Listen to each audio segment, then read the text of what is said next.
Hey guys, welcome back from my spot in Finland to this Facebook Live. I'll just give a minute, to let people get on board.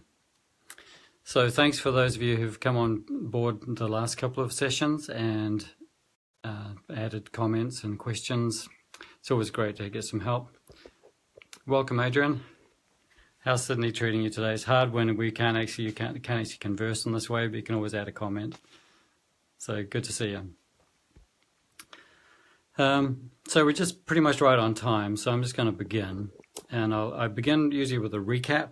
So I'll recap the last two. And what I'm aiming to do with this series is really give you the nutshells of what to do if you're looking at a low carbohydrate, high fat, or low carbohydrate, healthy fat. LCHF, the H can be healthy or high, depending on how you've come across the term. Or ketogenic. So the whole idea is that ketones are a good place to be. They're a great thing for energy, better for you than glucose in your blood.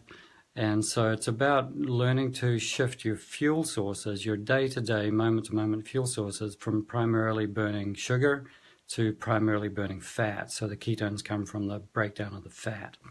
Now, I've covered the piece about and it's, one thing, it's also a global thing. It's not just for weight management or fat loss. It's a global body, mind health process. So it has such deep repercussions everywhere. And that's where a lot of people find that their minds light up. They actually feel brighter in themselves, their own intellect, their own sense of being able to be emotionally intelligent. All that takes a level up when you actually start to work in a low carbohydrate environment for your own body. And it just shows you how, in a sense, when you experience that, it shows you actually how toxic, the sugar load we put on our body actually is.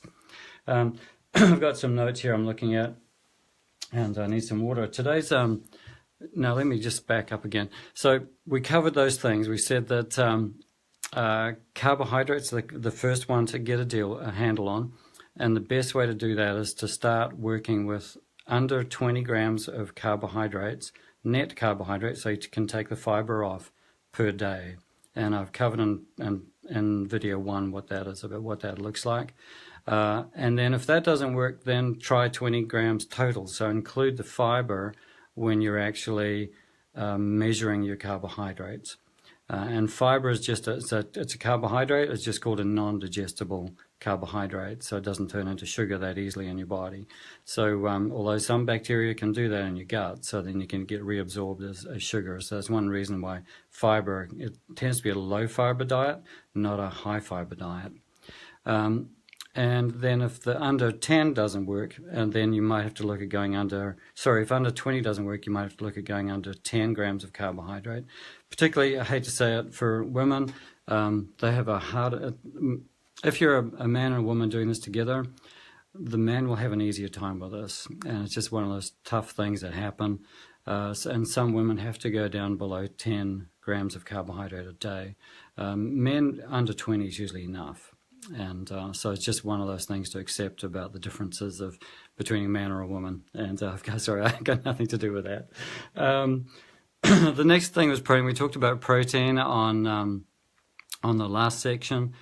And it's really about, we either have a problem with, we can't really overeating protein doesn't do a lot of damage. It will reduce ketosis to a degree, but the main problem happens when we have too little protein. If you have too little protein, you're going to struggle with satisfaction. And if you struggle with satisfaction, you're going to be tempted to eat something. And our default is quick energy. If we're not getting the satisfaction, we go for quick satisfaction, which comes in the form of carbohydrate. So that's where you just want to keep your protein levels up. And I found a new article by some authors I really respect, Steve Finney and Jeff Volek, that gives you some real clear ideas on how much protein to eat for your body. And I'll post that on the link below.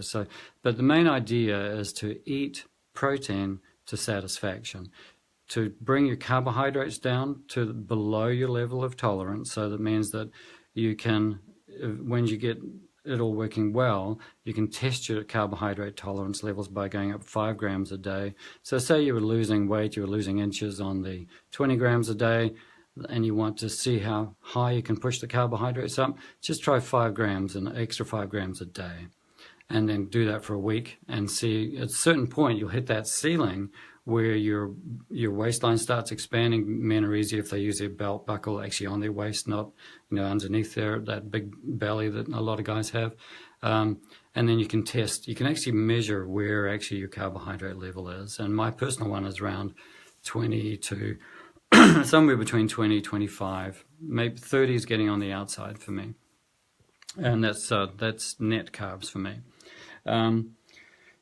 So protein, eat to satisfaction, and get into the habit of that. And I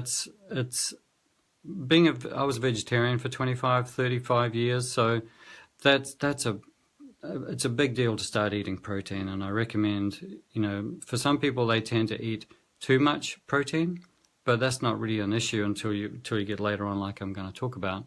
But it's just not getting enough. And probably the simplest way to discern that for yourself is how satisfied you are after a meal and how long it lasts.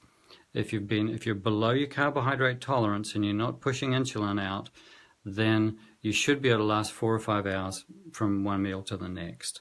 And that's how you can tell. So that's a simple way to look at it. Now, I was going to talk about today about 2 key things, and rather than just do one thing, I think we're going to have time to do 2, because I try to cut these to about 25, 30 minutes. And it's 2 4-letter words, both beginning with F. And they both actually have the same actual letters, just the last 2 changes position. And the second letter is A, so that might give you a clue. It's fast and fats. I'm not talking about fast fats, but I'm talking about fasting. So when you do fast, you actually do burn fat. I think one of the reasons you often hear people say they've done like a 3-day fast and they took a day or 2 to get into it, and then after the 3rd day they felt like they could have gone on forever. And that's because they're actually living primarily on fat. It just happens to be their own fat, not someone else's fat. So that whole idea of fat being bad for us really has to take a back seat. But I'll talk about fats last, because I want to talk about fasting first. And so why have I done this? I've done carbohydrates, I've done protein, and I'm doing fasting today. The reason for that is in terms of, hopefully you remember if you've been on the series before, that I call insulin Mr. Scrooge. So insulin actually... basically, we all know Mr. Scrooge. Well, actually, some people don't. Probably this is my era of comic book heroes or whatever, Donald Duck, Mr. Scrooge. And Mr. Scrooge was the guy that, and there was the Charles Dickens ones where, Scrooge was the old guy that just didn't let a penny out of his pocket without some complaint. Whereas Mr. Scrooge is the duck version of that, Uncle Scrooge, that, sat on his gold vault and didn't let any out. And so that's what insulin does. It actually treats carbohydrate. Carbohydrate is basically a toxin to our body. So the body tries to keep it at a certain level.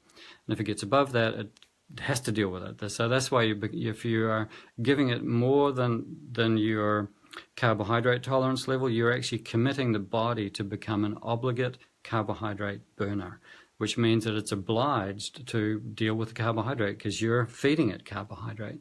So it has to keep it down, the blood sugar down to a certain level.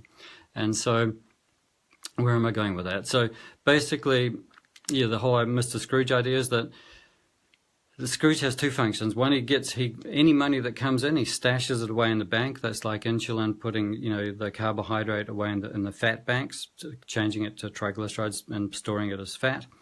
And then it actually locks the bank down, like Mr. Scrooge wants to lock the bank down, or Uncle Scrooge wants to lock the bank down so nothing gets out. That's what insulin does. It locks your fat stores away so you actually can't access them. So what happens then is you actually get hungry sooner because you burn off the carbs, burn off the glucose, and you get hungry. And so instead of activating the ketones, the fat metabolism, because insulin's already got that locked down, you have to get more carbohydrates. So that's why you get hungrier sooner on a high carb diet. And that's the key thing about bringing your carbohydrates low enough and eating protein to satisfaction. And then it's about, this piece is about when to do that eating. Because carbohydrates, affect insulin a lot. I see a lot more people coming on, so thanks for coming on, everyone.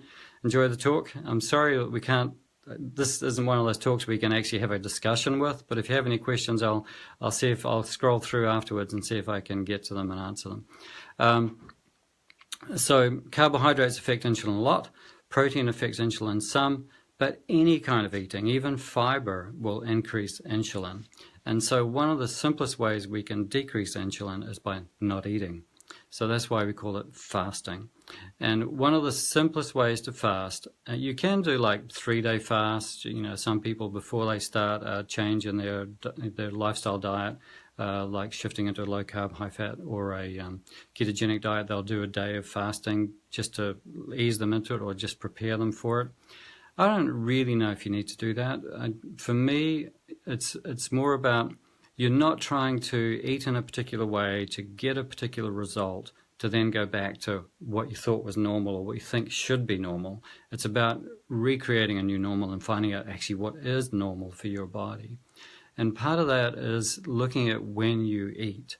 And there's this misnomer that breakfast is the meal of kings, whatever it's called. And, there's the eat like a king at breakfast, eat like a queen at lunch, and a pauper or whatever it is at dinner. And then there's this other realm, the warrior fasting idea, where you actually don't eat anything until dinner. And that's what we would call a short window of fasting or eating. So basically with the idea of what we would call intermittent fasting. So every day you're doing some fasting. And essentially it's really just extending what you've done while you've been sleeping. While you've been sleeping, you've been fasting. You haven't been eating a thing. You haven't been drinking a thing. So it's just about extending that. And then what happens is if you basically it's by shortening your eating window.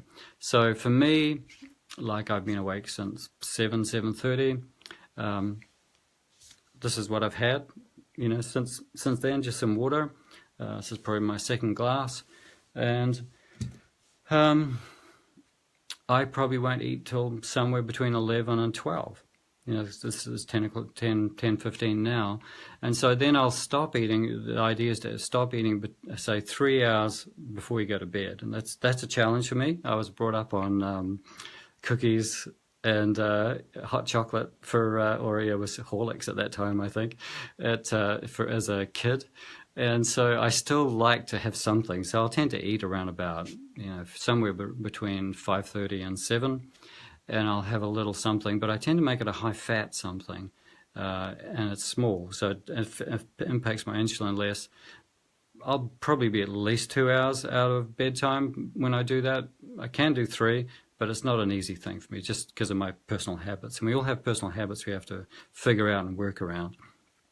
And I know people, so the idea is to shorten the eating window, and you have to figure out in your body what works best. For me, having an 8-hour eating window, so like 11 in the morning till 7 at night, 8 to 9 hour eating window, that's completely a good thing for me. If I tried to do like a 2 or a 4 hour eating window, that would drive me nuts throughout the day. Whereas some people, they really, really do well on a 2 to 4 hour eating window. So what that often means is that they don't eat anything during the day, and say between 6 o'clock and 8 o'clock, or between 4 o'clock and 8 o'clock, that's when they eat. And they can eat whatever, as long as they're getting all their nutrients in at that point, then it doesn't matter what they've done. And some people actually feel better by doing that. For me, an 8-hour eating window is perfect. Other people, they actually like their eating window to be in the morning. So some people prefer to be morning eaters rather than evening eaters. So the warrior fast diet puts all the eating at the end of the day, whereas some people, they actually really like to eat in the morning. So they might get up at 6, like 6 to 10 as their eating window for a 4-hour eating window, or 8 to 10 or 6 to 8. You just have to play with that and feel into it and see what works best for you. But the whole idea with fasting is to reduce your eating window so you've got less time in the day, more time of that 24 hours where you're not activating insulin, because insulin is a master hormone, affects all sorts of other hormones. So hopefully that's enough on fasting. Just let me check my notes here. And basically a highly, where am I at? 3 to 7, 12. Sometimes it's really hard to read and think about what you're reading when you're actually got something going on ahead and you're talking at the same time. So I'm one of those people that suffer like that. So I can look, I remember the first time I did a talk in medical school with my colleagues, I looked up and looked down at my notes and I couldn't read a single word. That's called adrenal stress. And that's something we'll talk about in another issue. But so I think we've got enough about fasting. So I think you got the idea, just limit the food intake to water if you can. Otherwise have like a high fat thing, that's where some people use say a bullet coffee in the morning. And that's one thing I use. I use a low carbohydrate cocoa at night, and I put like a heaped teaspoon of butter and a heaped teaspoon of coconut oil, and I blend that up, and that's and sometimes I have like a 1 square of 90% Lindt chocolate that's like got 1.5 grams of carbohydrate, and I might have that as my late night snack. But late night again is still at least 2 hours before I'm actually going to bed, preferably 3. And that gets us onto this idea of fat. So I will talk about, that's called a fat bomb, having a food like that. But let's look at fat. So it's interesting that fast and fats, same letters, just change those last two letters. Hopefully that's sort of got it in you. I'm trying to look for things that might make things memorable or easy to remember for you. So fasting and fats go together. And because when you do fast, you do burn your body fats. And it is about when you start, if you're, like at the beginning I said, if you keep your carbohydrates down below your carbohydrate tolerance level, if you have enough protein to feel satisfied, remember that's a big problem, is people don't eat enough protein to feel satisfied, particularly if they've been dieting all their lives or if they're vegetarian or vegan like I was. The other thing you can do with protein is you can eat too much because you're afraid of this thing called fat. And we've been taught to be afraid of fat for the last 40, 50 years. I remember I was in medical school when they threw out, I actually saw them do this, they threw out, and there's 200 supposedly brightest people in the country who got into medical school who never saw it happen. It just went over them like water over a duck's back. And they missed it, because basically at that point we moved from carbohydrate being the bad guy to fats being the bad guy. And so even, for me to learn to eat fat was a big deal, because I was low fat, low salt for 35 years. And it's another thing, actually, I think I said that before, but if you're going to do this, and this is the first time you've looked at, go through the whole series before you try anything. But 2 things I need to say is, if you start doing this and you get things like muscle cramping at night, you need a lot more salt. And because that's just something you need, because when you reduce the insulin, then all of a sudden your kidneys can retain, well, actually not retain, when you have carbohydrate, your insulin makes your kidneys retain salt. When you reduce the carbohydrate, then all of a sudden your kidneys can let go of the salt, but you need to add it back in. And that's where you find out the value of the salt trade, why it was so valuable, back then when we didn't have a high carbohydrate diet in general. And the other one is, if you're on any kind of medication that is insulin or is anything that helps the body push insulin out into the system, you need to be very careful with that.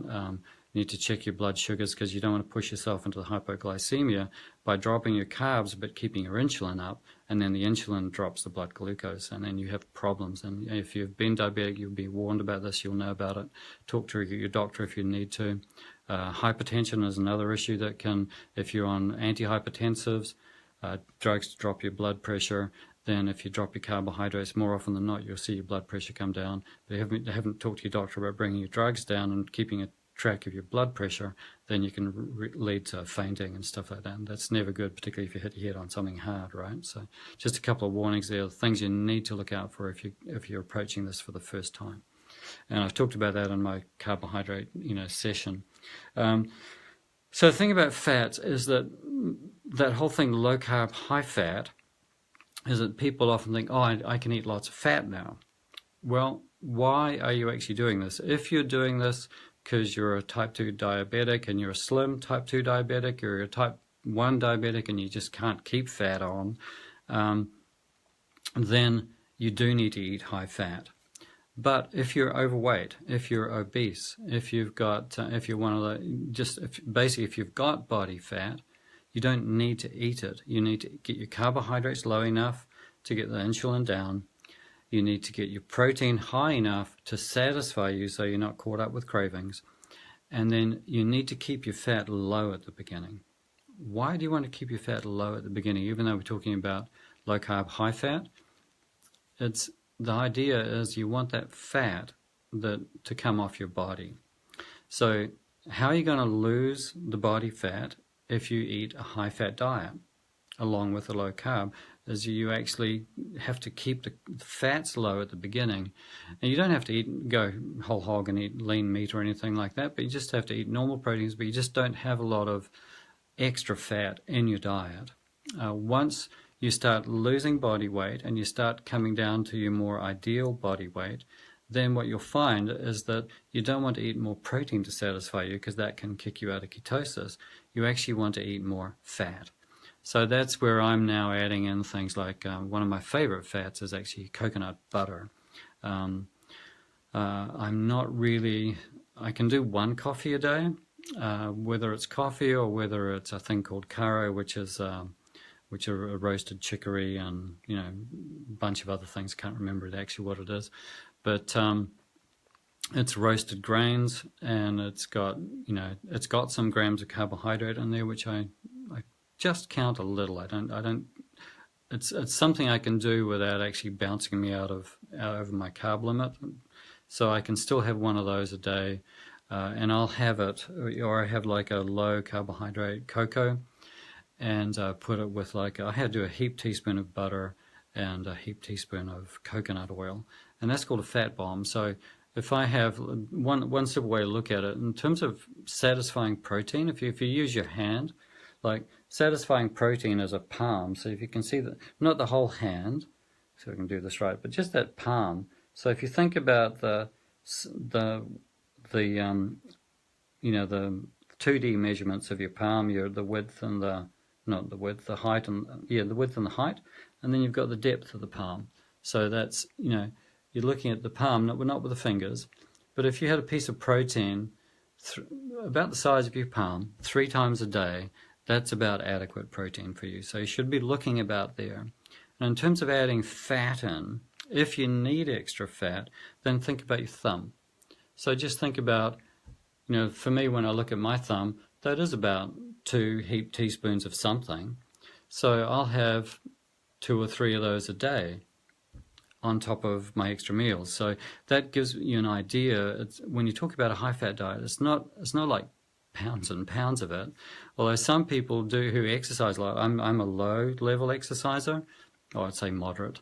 Give myself a break there because I do exercise every day. And I'll talk more about exercise in another session. But, I know some people that do a lot of workout, they'll eat a cup and a half of fat a day. That's a bit different to three thumbfuls. So, and the idea with fat is to get yourself good quality fat. We've been taught to exchange animal fats, particularly because it's saturated, to vegetable oils. And what we're finding out now is that vegetable oils increase inflammation in your body. So particularly, vegetable oils are 2 categories. There's the seed oils, and then there's the fruit oils. So the seed oils are things like sunflower seeds, sesame seeds, safflower oils, that comes from a seed. So all those seed oils can go rancid very, very, very fast. They go off, basically get oxidized. And if your body starts to incorporate that, you'll just create a lot of drama. And what we're seeing now is that seed oils are a big cause of inflammation. But even the fruit oils, so that's like the olive, the olive comes not from the seed, the olive oil comes from the stuff around the seed, the fruit. And so even those can be a problem. And we are seeing now that a lot of our olive oils are contaminated. There are some people that love the Mediterranean diet that is really big on olive oil, but I work with a doctor who also thinks that unless you press that oil yourself and you're eating it really, really fresh, be very careful with it.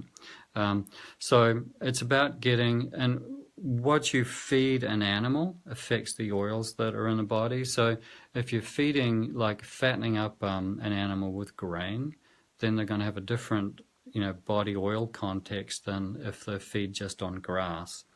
And then there's different kind of grasses. Like back home when I'm in New Zealand, I have a farmer I get lamb from, and she feeds her lambs on a variety of grasses, and that lamb tastes amazing compared to store-bought lamb.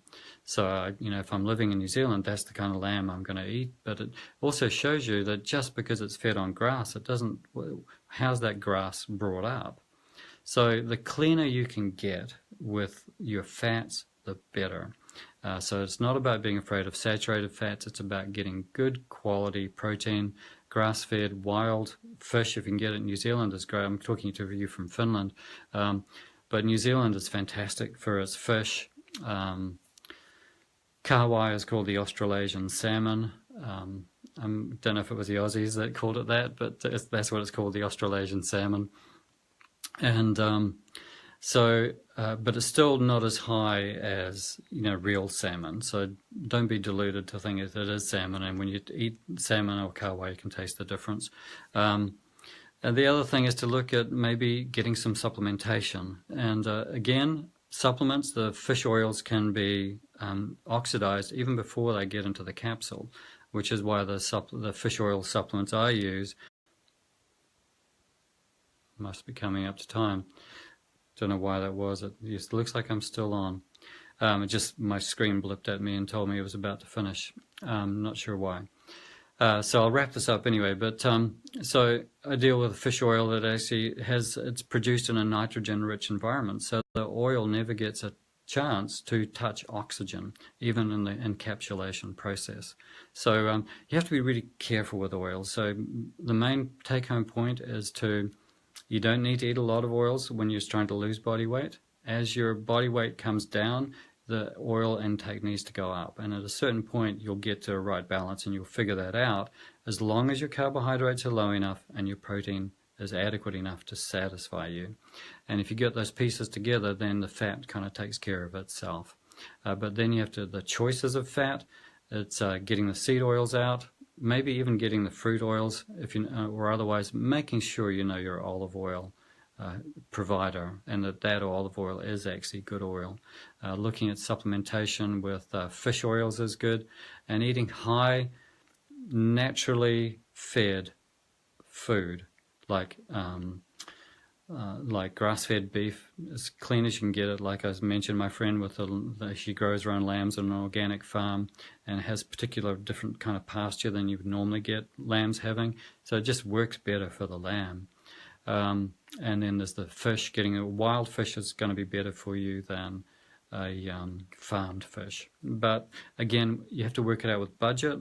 And unless you're dealing with some critical issues like cancer or some autoimmune disease, you can probably fudge it a bit and keep you, if you need to limit your intakes or choose different intakes because of budget, then you're better to have farmed fish than to eat a loaf of bread. Put it that way. So hopefully that's made that clear. So let's see if I've got a bunch of people watching. I just don't know if I can see comments. I don't know if I can. Still learning how to drive Facebook Live. But if you have any questions about what I've been talking here, when I post it, you can actually go to the Facebook post when it goes up and add in a question there or a comment. I'd love to hear those. And if you have questions, I'll basically aim to answer them actually in the thread below the video or in next week's video. Next week I hope to do one at the same time. And I'll be talking more about the essential nutrients that we're actually missing in our diets, and maybe I'll touch on exercise, so because fitness is a big part of it as well. And the idea is I'll have this wrap, and then on another one I want to do mindset, and I'll be wondering about doing fitness and mindset at the same thing, because it's about being physically fit and mentally fit, and so I'll play around with that. So But anyway, hopefully this is, I'm starting to ramble now, so I'll stop. Thanks so much for watching. I really hope it's been helpful for you. It will be posted live on Facebook, and you can watch the other 2 episodes before this on YouTube, and that link will be in there. And I will put in a link underneath this that's, like I said, about levels of protein to be eating, because it is really important to get that right. It's not quite as severe as Goldilocks, a little bit too hot, a little bit too cold, just getting the right amount.